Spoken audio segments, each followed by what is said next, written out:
So right now, we are going to transition to our next panel session, which is going to be moderated by Leps Malete.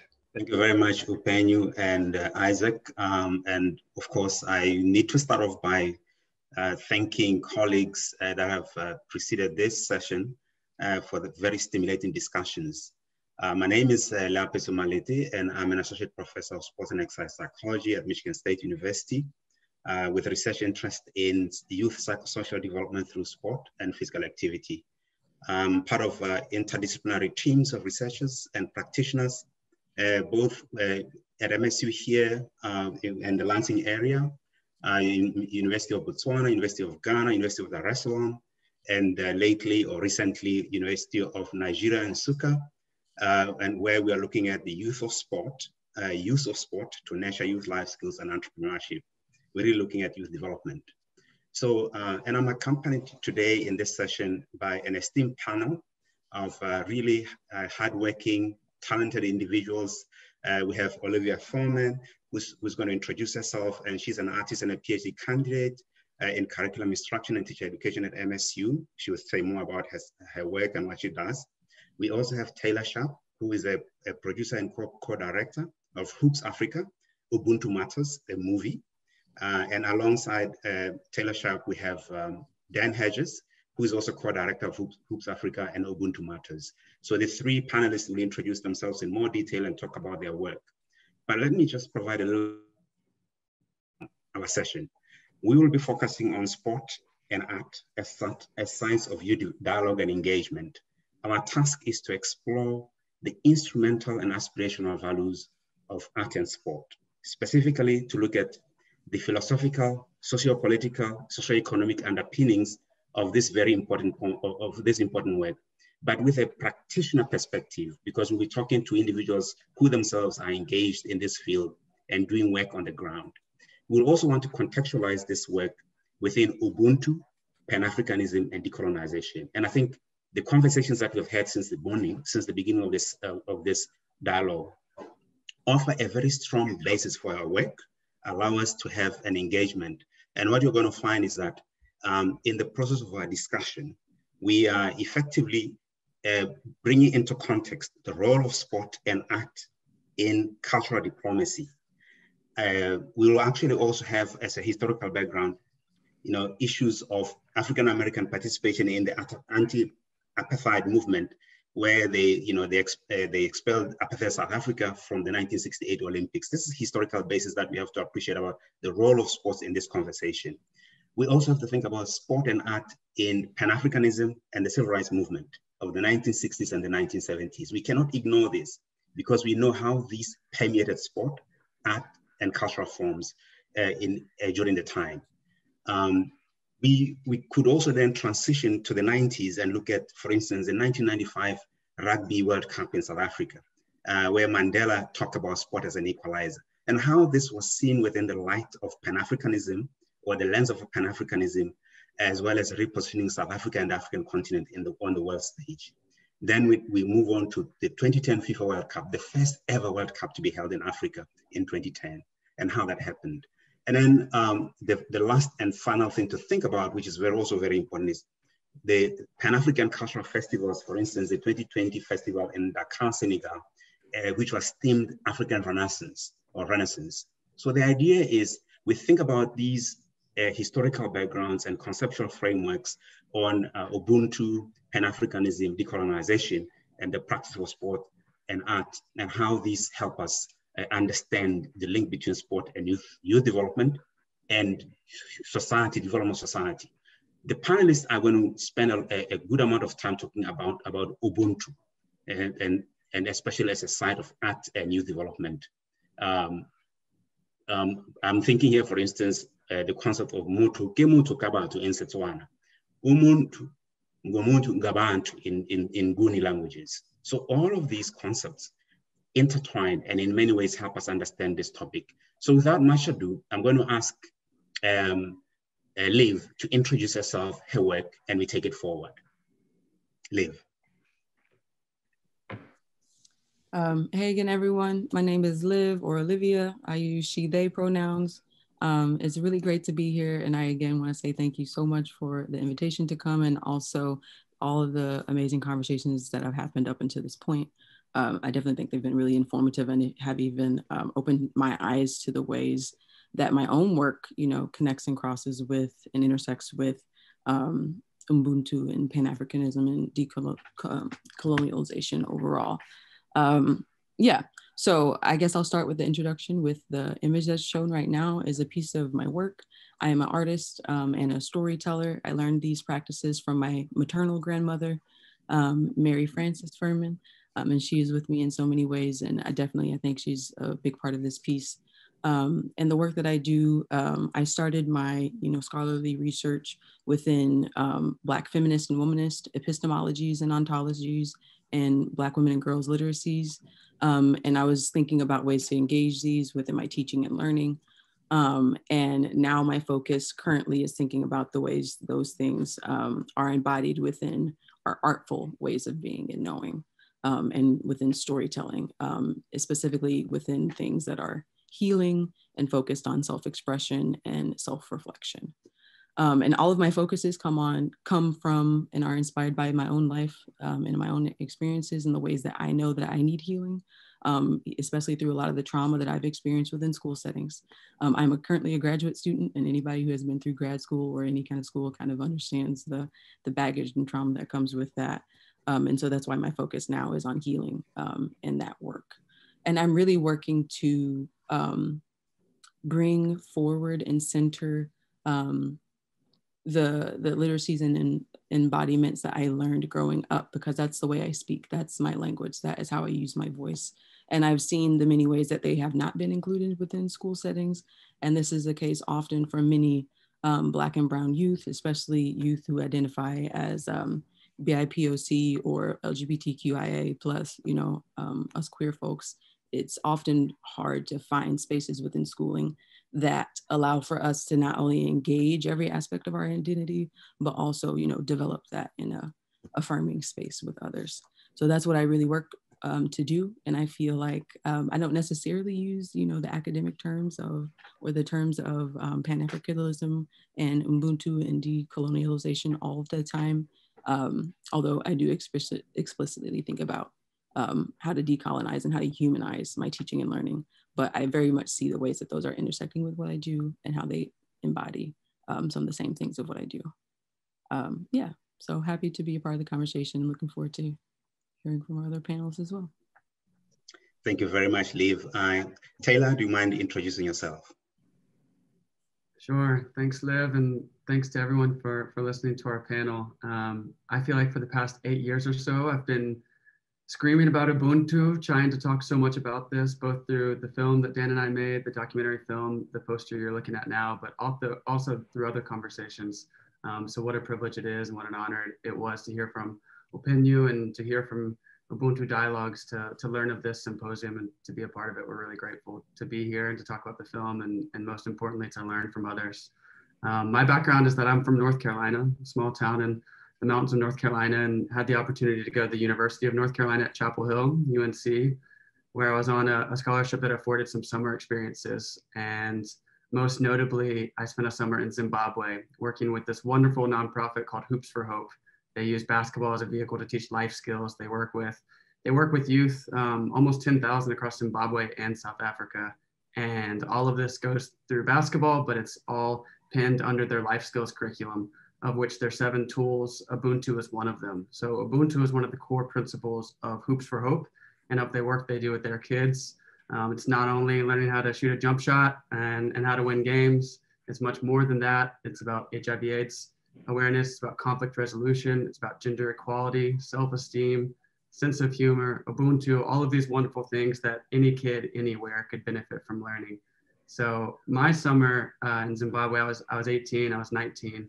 And actually on my way back home after 2 months there, I met Dan Hedges, who you'll hear from in a moment, who partnered with me on the film.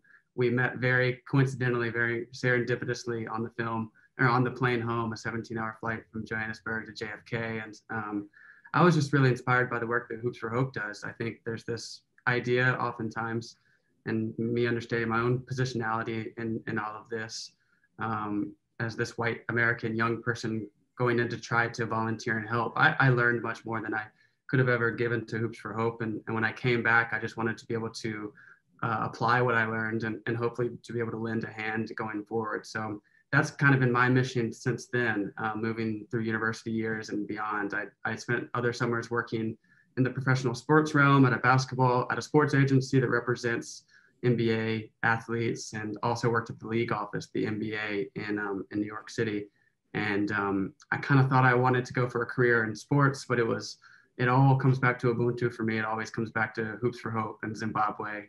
In 2015, the NBA held the first ever Africa game, which was the first time a US professional sports league had held a game on African soil. They made up a team of all-stars from across the world to play against only African players, Team Africa versus Team World. And it was really a celebration of the growth of the game on the continent. And that's when I realized that I wanted to make a film to be able to celebrate the stories, a lot of basketball stories from across the continent. And Dan came in and partnered with me on that. So we made the film Hoops Africa Ubuntu Matters. We've screened it at 36 schools now. We actually get to engage with students very often to talk about Ubuntu, but it's all through basketball, and it's all through storytelling, and just really honored to be here today. That was the first film that got me into producing and directing and filmmaking, and that's what I've been doing full time for the past 5 years, oftentimes at the intersection of sport and social impact.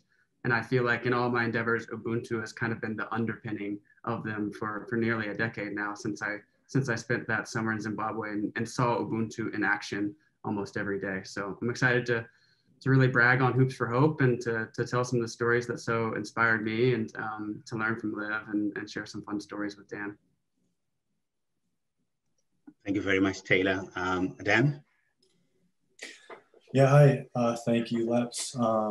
And thank you, everyone, for it's an honor to be here speaking on the panel, and even more so to spend the morning listening to the other panels and learning a lot. And really enjoyed it. So my name is Dan Hedges. I'm a filmmaker and a director of photography. My intention as a filmmaker has always been to provide an accessible and visual vehicle through which people can tell their stories. So professionally, in addition to creating Hoops for Hope, or Hoops Africa, Ubuntu Matters, and other documentary films, professionally, I have a background working in the camera department on commercials, television shows, shooting commercials for nonprofits, tourism, some travel documentary TV series, as well as narrative television and film. My passion projects, though, have generally gravitated towards short and long form documentaries examining the intersection of art and sport, creativity and athleticism, and mainly how sport can be used as a vehicle for social change. Hoops Africa, Ubuntu Matters is my second feature-length film. The first film before that is called Street Soccer New York, which is about a soccer team in New York City, where I was living at the time, made up of all homeless players, and their journey training for the Street Soccer USA Cup, which is an annual soccer tournament that brings homeless players, homeless teams together from around the country to compete and to bring awareness to the impact that sport can have on people's lives.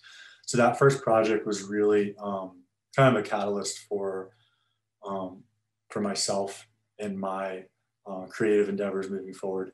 Opened my eyes to the power that sport can have, and it's something that now seems kind of obvious, but something that there's so much to explore about how that's possible and what can come of that. So I guess without knowing that there was a word for it, I think that Street Soccer New York, that film that I created, was very much a story of Ubuntu, though I had no idea that the word existed, what the concept was.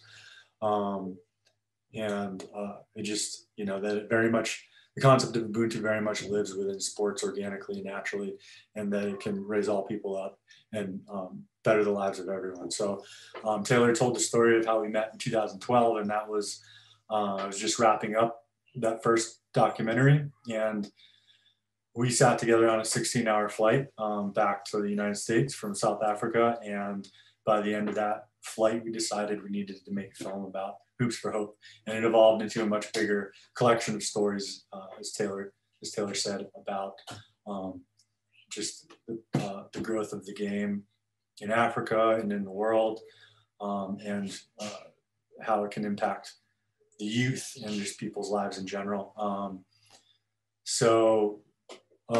Yeah, that's our story that's kind of my quick introduction. And yeah, I'm excited to continue the conversation for the next 45 minutes or so, and to continue the morning learning and exploring the concepts of Ubuntu and Pan-Africanism and decolonization from everyone else throughout the day. So thank you.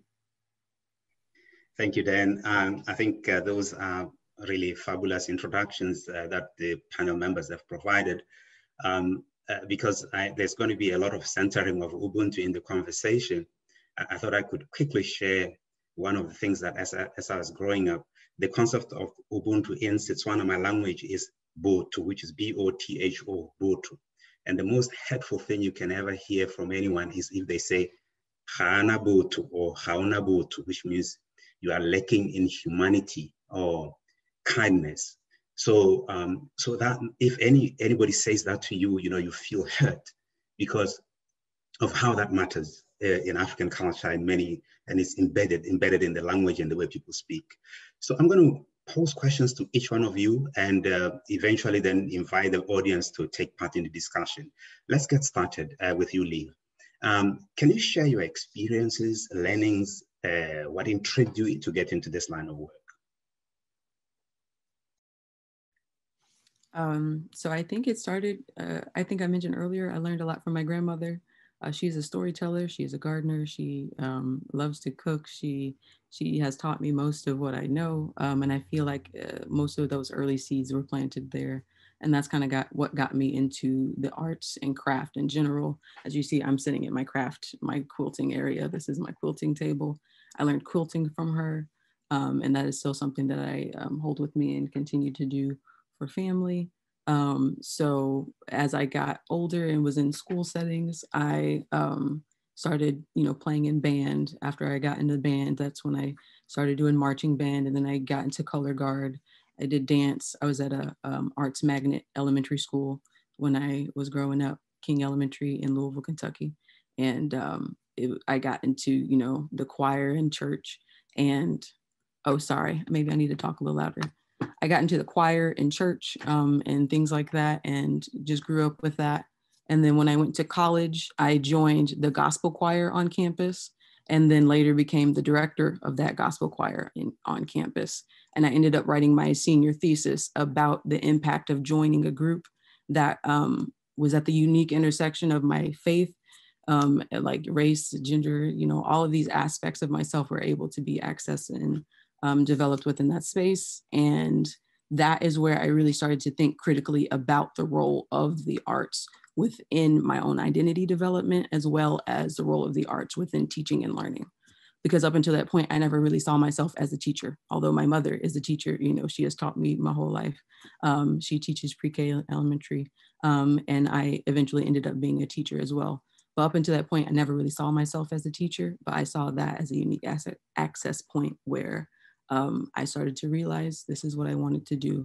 And I also started to realize the importance and the impact of what I'm teaching, as well as teaching in general. And the what of what I was able to teach with the gospel choir was, it was about praise and worship. It was about singing. It was about the musicality as well as the intention behind it. And that was something that has stuck with me and has informed what I'm doing now. So now I'm teaching through the arts and using arts for healing purposes, because I'm, trying to really lean into and engage with the idea and the understanding that the arts do allow for healing. They allow for that self-expression. I think Mr. Johnson earlier was saying that sometimes, visual literacy, seeing things visually allow for you to access and input stuff you can always put into words. And for me, that's really important because within the academy, we have this really capitalist notion of production, and especially production in the form of empirical research and writing. And that doesn't sit with me. I don't work that way. I struggle with depression and anxiety and deadlines and all that kind of stuff. And that's all we do here. So as you know, that can be a contentious experience. But for me, what brings me peace, what brings me healing, and what also allows for me to do that rigorous work of learning and teaching is the art, and engaging with others through the art. So that's what brought me here, and that's what I'm hoping to continue doing in the work I'm doing with youth, because I also know that my K-12, I never had that experience to do it this way. I'm only able to do it now, like as an adult. And I think that this is important for, youth to have access to and to do as well.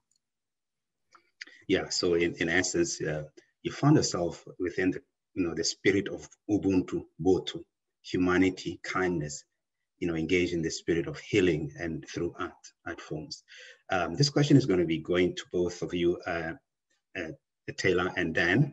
Why Ubuntu in the first place? And in the process, did you even think Pan-Africanism, or if you like, decolonization, if you want to tackle any of those, you have the freedom and the leeway to do it. But why Ubuntu in the first place? Because that is the central theme of your work. I think we were so fortunate to stumble upon Ubuntu, honestly.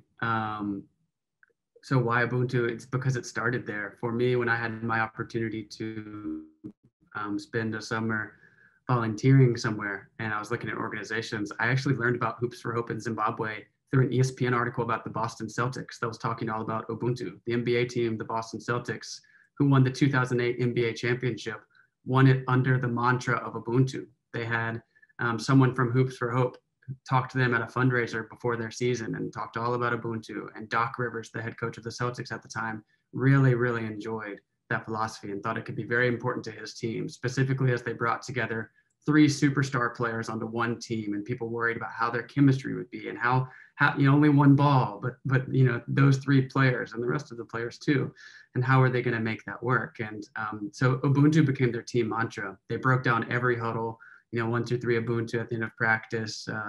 They wrote it on their shoes. They won the championship, and they put Ubuntu on their rings. So I actually learned through my interest in sports and in basketball, I learned about Ubuntu, and I learned about Hoops for Hope in that way. So that's how Hoops for Hope came on my radar.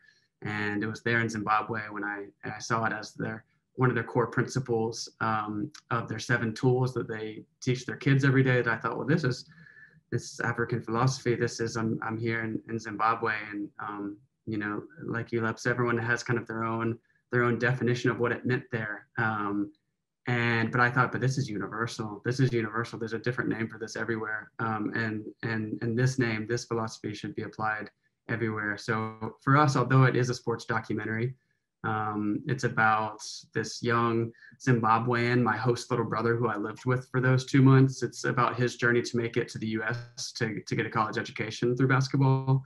And it's about that first ever Africa game, a historic achievement, for the league and for the growth of the game. And it's about the Boston Celtics 08 championship story and some of the African legends who paved the way. But this might not have been our intention at the time, but it's certainly easy to connect the dots now, especially in the context of this conversation with this group within Pan-Africanism, looking at, we highlight the African legends, the first players to make it professionally, Hakeem Olajuwon from Nigeria, and Dikembe Mutombo from DRC, and looking at Manute Bol, who's Sudanese, and all of these players who first made it to the NBA, who really paved the way for all of the growth now. If you watch an NBA game now, some of the best players are, show their heritage of across the continent. So for us, looking at it now, it really is about all of these players who have helped grow the game. It's about my host little brother, Watira Mukukula, who made it to the US for his education, and he's in his senior year now on a full scholarship, kind of birthed through the idea of his basketball ability, but morphed into his academic ability too, to get him a scholarship. So he thinks and talks a lot about that and some of the opportunity that's been granted for other people with Hoops for Hope to come to the US for education. But then on the flip side of that, also the growth of the game has allowed for a lot of growth on the continent itself, not just exporting these players in that sense to the US. It's right there, homegrown, starting a professional league. So this year was the debut league of the Basketball Africa League. So the NBA and FIBA partnered together to create a professional league on the African continent. This year they piloted it with 13 teams from 13 different countries. So I think that's giving rise to the game, both from an industry standpoint, but also so there can be more hoops for hopes out there. You know, I hope that the use of basketball will then be able to continue to seep down to the community level, the grassroots level for youth engagement and stuff. So it all started with Ubuntu for us and unraveled from there. And I'm sure Dan can give his own perspective, having met me on that plane that day when I was all fired up about it. Thank you. Then when you respond, you know, you can add on to what Taylor has just said, and also consider why sport. I mean, especially because you've done this work also in New York. Yeah.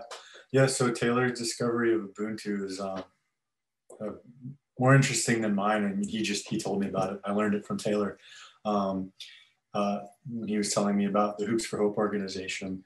And I think that, you know, I think I mentioned earlier that, I mean, Ubuntu, it's just, so we grow up, I grew up, you know, playing sports, playing organized sports and team sports as a way of just of growing as a person and learning how to get along with others and learning about teamwork, and all of those things were kind of used as a basis of developing as a child and learning life lessons.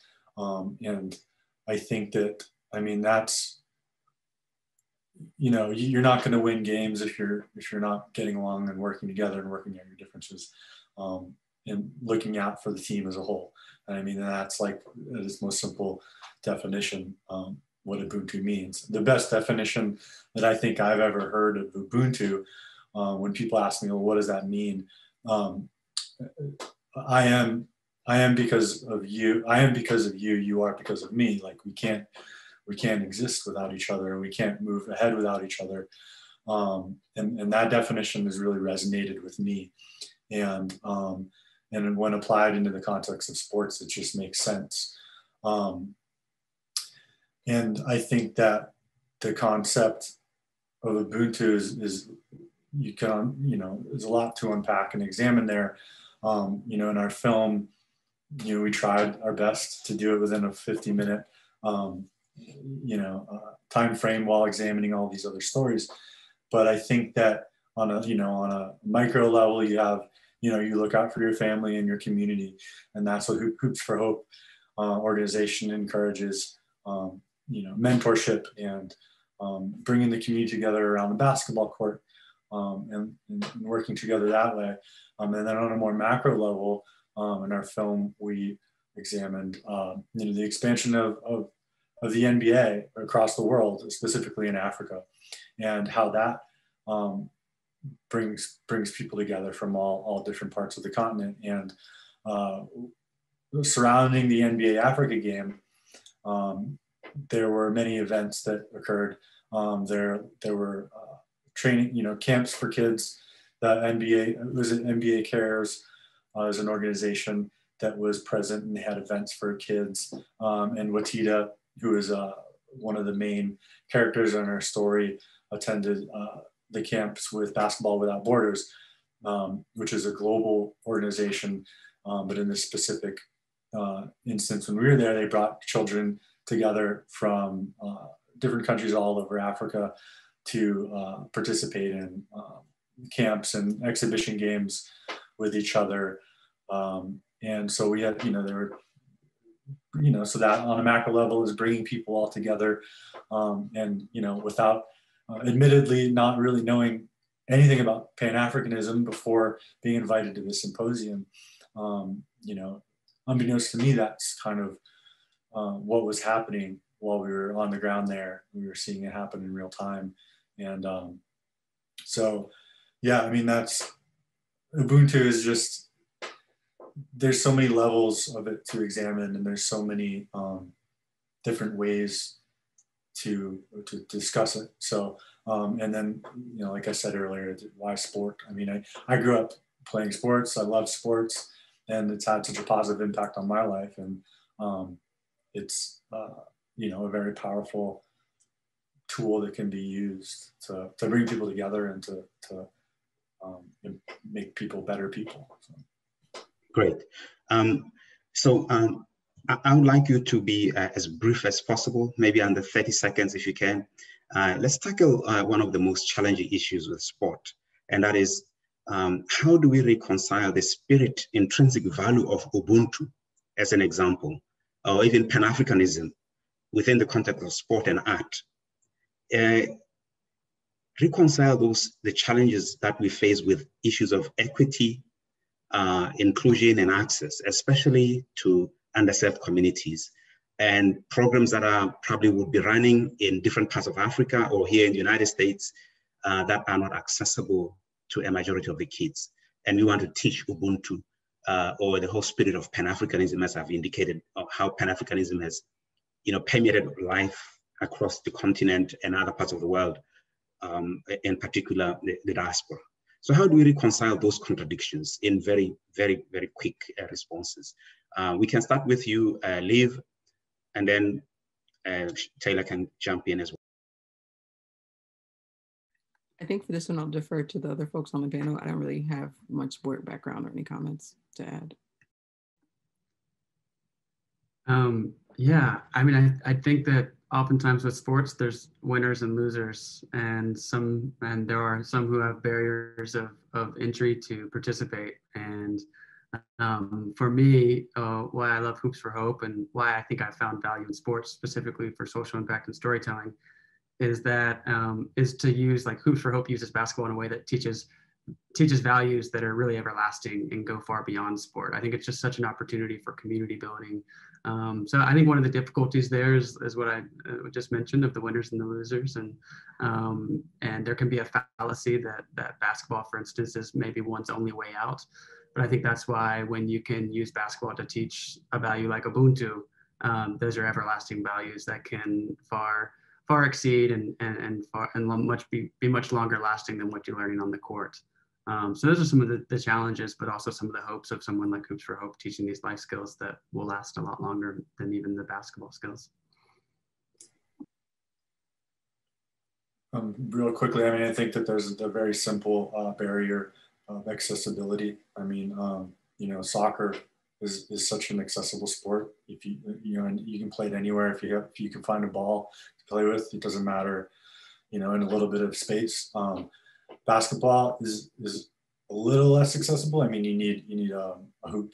You need that to play with. And I think, you know, that's some of the important work that Hoops for Hope is doing is building courts around in different neighborhoods and parks so that kids have access to the sport. And, you know, and then that can be a communal space to start some of these more organized lessons and organizations. Yeah. So while the audience is putting together some questions, in a minute, I'm going to be inviting the audience to take part in the discussion and keep throwing your questions in there in the chat, and then we'll move over to them.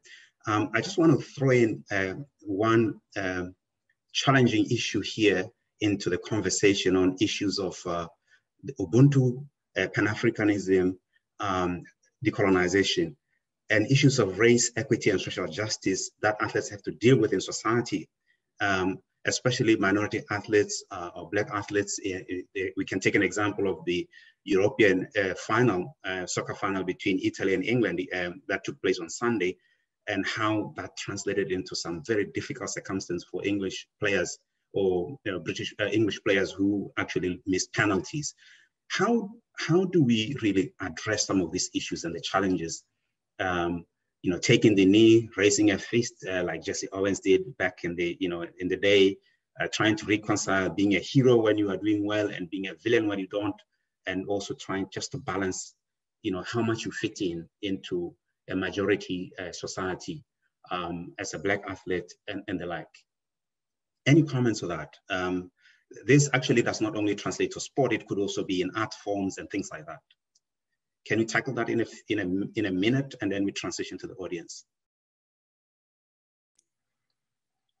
I mean, I could briefly. I mean, I think that I can't imagine being in a position of the athletes are put in, where, on one hand, you're revered and people want to hear what you have to say as long as they agree with it. And if they don't agree with it, keep your mouth shut. Don't, just play the game that you're paid to play.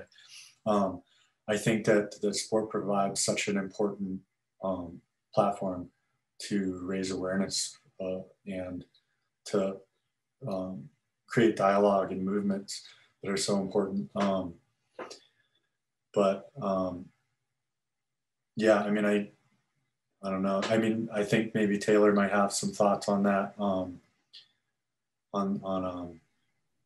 some of these issues there.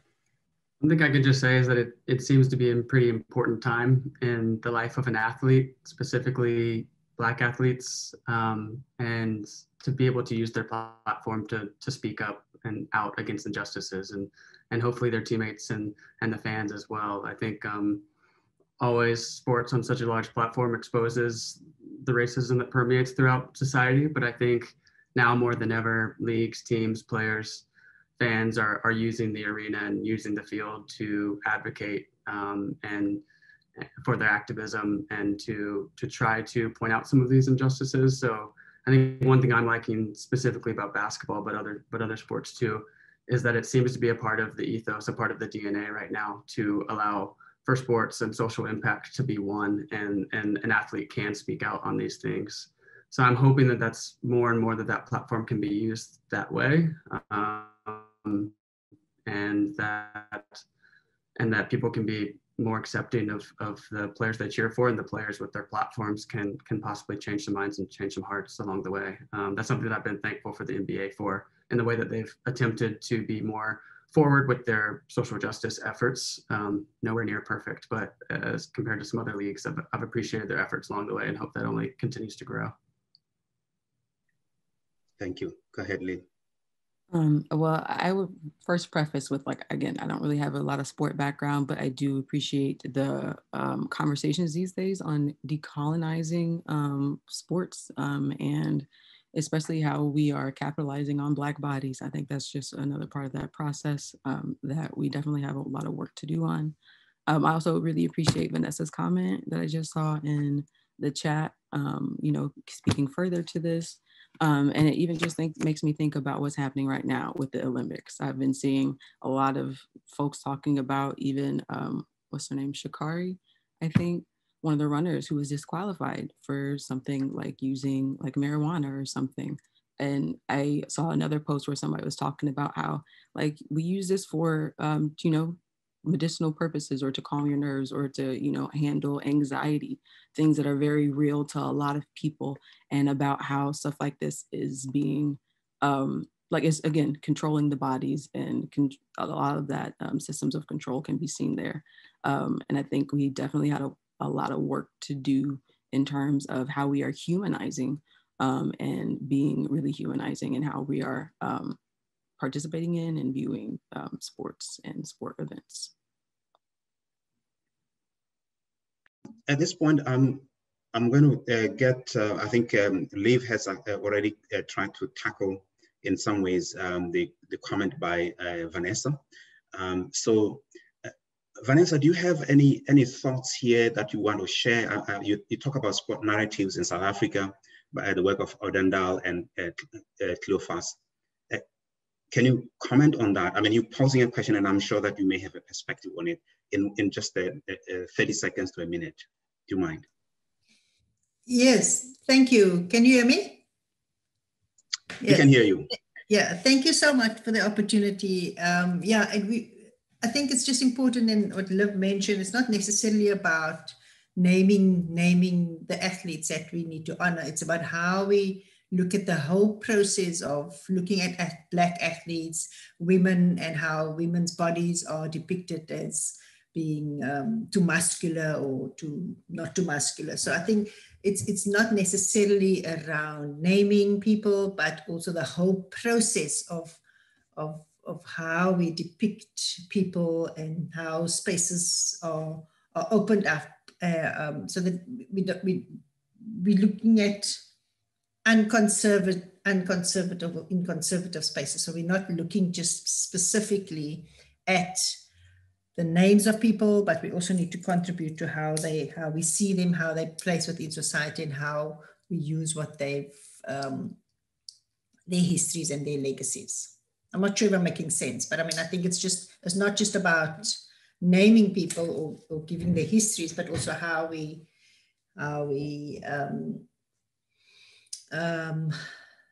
decolonize the whole history and understand how these colonial narratives have become fixed in the literature and the minds of people, so that those kinds of mindsets are also almost decolonized and not necessarily just the names of people.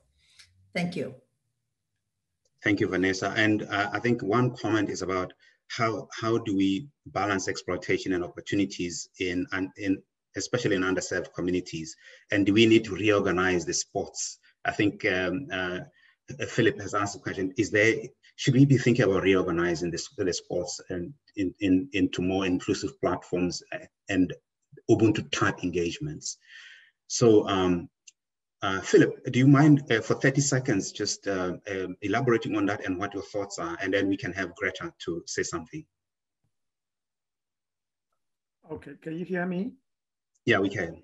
Okay, I didn't know you were going to put me on the spot. I was just asking because, you know, a lot of our athletes excel abroad, and that's the attraction. And we're talking about Ubuntu sports as a platform through which to reinforce Ubuntu. And yet a lot of our athletes don't seem to be encouraged on the continent. I mean, all you have to do is look at the French soccer team. You know, it's got to the point that you have French citizens actually beginning to complain that this doesn't look like a French team anymore.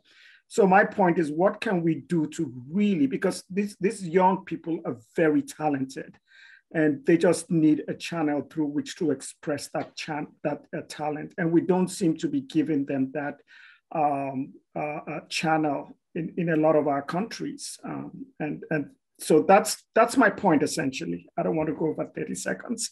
So yeah. What can we do for the young people as far as sports? That's my point. Exactly. Thank you. Yeah. Greta, do you want to add something before I invite one of our panelists to, react to that? Just briefly, the conversation that was held, that was the statements that were made earlier about the economic impact of decolonization and Ubuntu, and how do we grapple with that? My comment about exploitation, and that is, we know in America that the sporting mindsets of young people start very, very early, and it infuses into college, and what happens in a very small percentage of these people make it to the NBA or the professional leagues for very, very short periods of time. And so we have this misconception that on so many levels, and then the unjust and inequitable resources and players and all that kind of stuff. We cannot forget that oftentimes that is exploitation of bodies, humans. And we need to address that throughout. Yeah, great interventions, colleagues. Any quick reactions from our panelists, Taylor, Dan? Because I think there's a lot more about sport and exploitation and balancing the commercial interest and the intrinsic values of sport. As someone who operates a lot within the sports landscape, these are conversations that I think about a lot and that are happening a lot. So I'm really glad that you all, invited them into this space.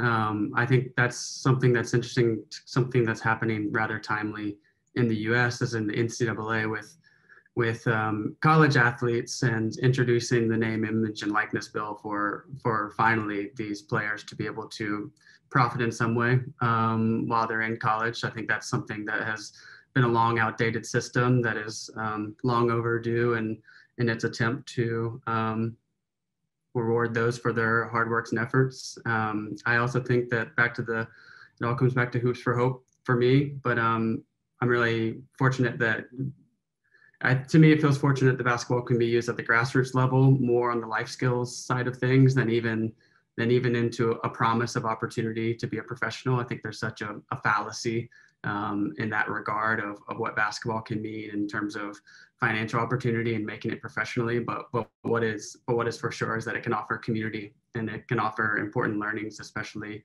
for the youth, to be able to better their work ethic and better their acceptance of others and better their self-esteem, etc. So I think those are where I always lean back on sports. And now serving on the board of Hoops for Hope Zimbabwe is realizing that for the most part, basketball for these kids is the court is a safe space for them to have community and for them to have mentors and for them to be supported. And those are the intrinsic values that I really appreciate in youth sports. And then one more thing, just on, I mentioned earlier with the Basketball Africa League that has started recently, but also I think there's been a large effort to keep the most talented players across the African continent on the African continent, to provide more opportunities there. So it's not just a situation where Watita says, I need to get to the US to go to school.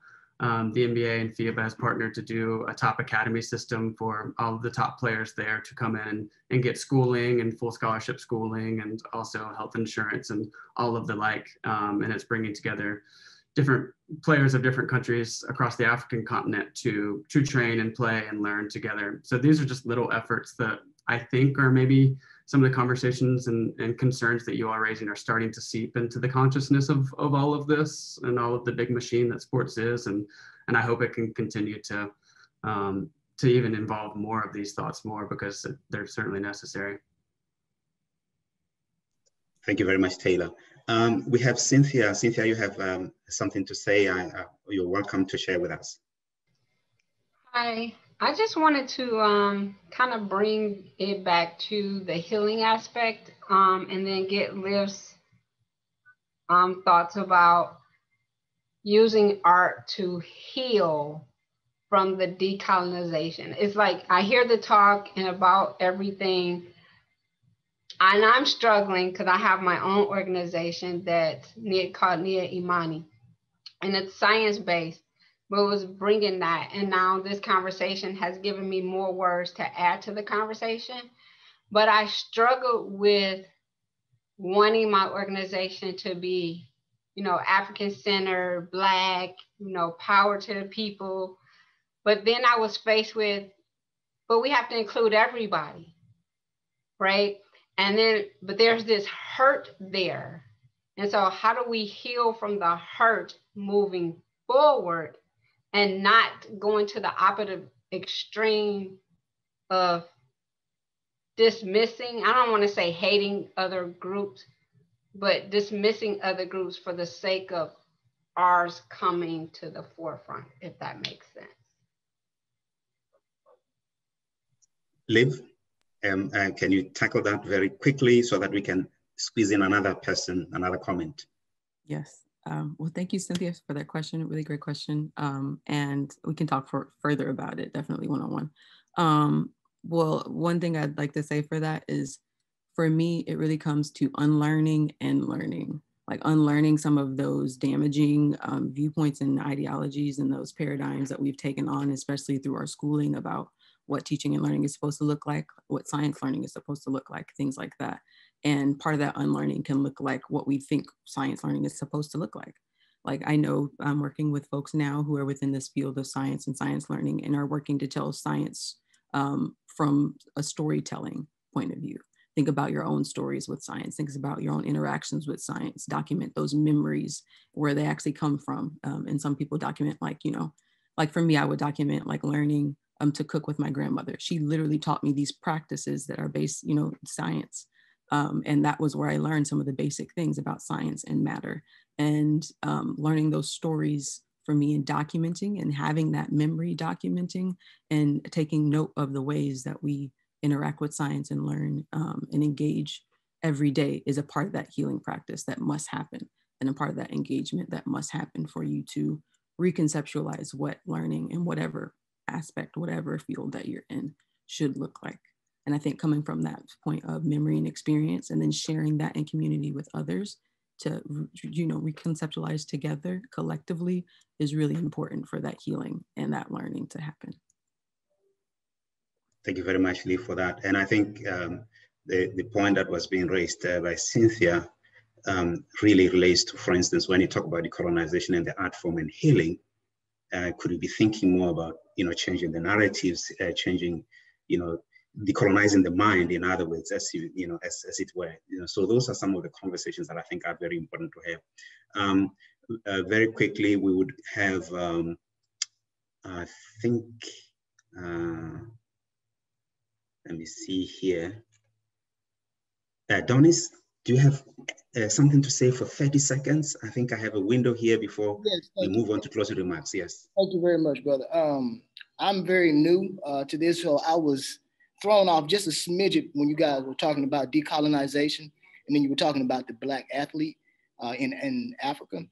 And so it kind of came to me real quick that the Black athlete now is the new commodity for other countries to exploit and to make serious dollars off of. Think about them taking those athletes from Africa, any of those countries in Africa, and taking them to France, and they becoming a good, excellent soccer team or whatever sport it is like that. So when I'm thinking about decolonization, I'm thinking about maybe a new form of neo-colonialism coming on with this, with the taking of, again, Black athletes from Africa and taking them abroad, but not redeveloping Africa itself. Africa should be should have its own platform like these other major countries have on itself. Then that's just my opinion within those 30 seconds. Thank you very much, brother. Thank you, Donis. I think these are conversations to be had, and in the future, one of the things we'll be looking at is maybe picking one of these and really delving deep into each one of them as a conversation to appreciate some of the issues and the controversies, because these are all very, very important. At this point, what I would like to do is to ask members of the panel, because we only have 4 minutes, to take 30 seconds to share, to make concluding remarks or closing remarks, and maybe share any of the nagging issues that they may have. And this is going to be like in no more than a minute. So we start with you, Liv. All right, sorry, my cat just jumped up here as soon as you called my name. But I guess to conclude, I would say, one, I really love spaces like this because I really do think collecting and collaborating is very important and is an essential part of, doing this work and building and making sure, that the futures that we want to envision actually are materialized. And I guess one of the main struggles I'm having right now is some of the stuff that I want to do, I've never actually seen myself. I've never actually experienced myself yet. This liberating teaching and learning, like through the arts with all this visual, it's embodied by a lot of bits and pieces of things, and I've put together over time and that I've seen and experienced, and within historical roots. But some of this I haven't necessarily seen, and I think some of what the youth today are envisioning for their future is something that we haven't necessarily seen or experienced yet. But I think, collecting, telling stories about what we like to envision, telling stories about what we like to manifest, and like we're speaking it into being and then building on that speaking is really important and really essential. And it's something that I'm thinking about now. So I guess I'd like to just leave with that, continue speaking and bringing it into being, and we'll build it. It'll happen. Thank you very much. Really words of wisdom. Taylor?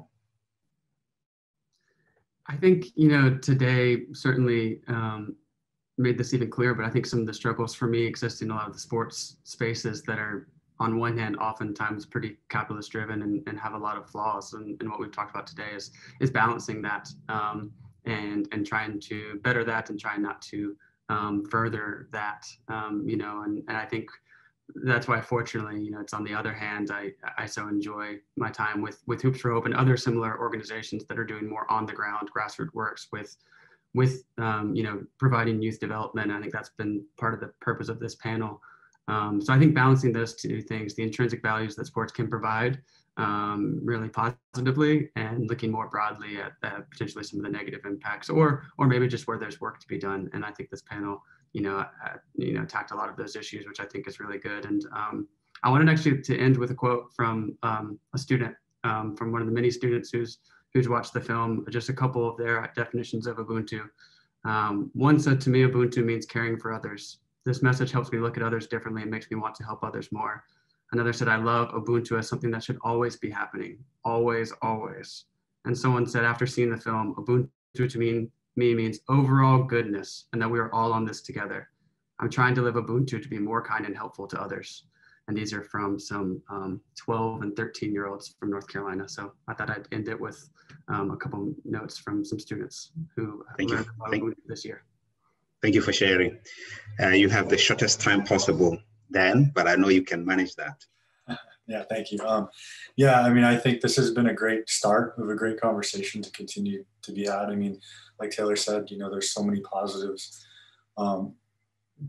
You know, sports, there's so many positive aspects of sport, you know, especially on a grassroots level. But then on a larger scale, on a more global level, like some of the issues that, you know, I'd like to examine more is, you know, like the NBA expanding to Africa. Obviously, that could be a positive thing, but you know, I don't think they'd be doing it if there wasn't a financial incentive there. And so I think, you know, further discussing how to keep the positivity in sports, even on a larger scale with larger organizations like the NBA is important to discuss and for me to keep exploring. Thank you very much. Thank you very much, Dan. At this juncture, what I would like to say is that, you know, I think this panel and all of you participants in this discussion, really thank you very much for the opportunity to explore these issues. I think the fundamental issues here are, how do we center sport, art, and other, you know, human endeavors? Our interest was in sport and art, other human endeavors in the building of youth, development of youth, empowerment of youth, in particular African transformation, because when you talk youth, you're talking transformation, the future.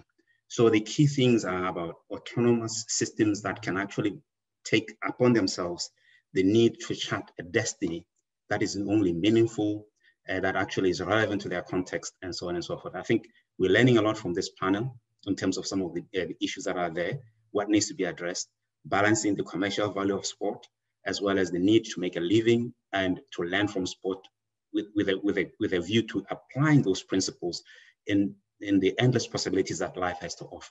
I think this is my take from this discussion, and we are saying a conversation to be continued. Thank you very much, ladies and gentlemen. Thank you all for your contributions.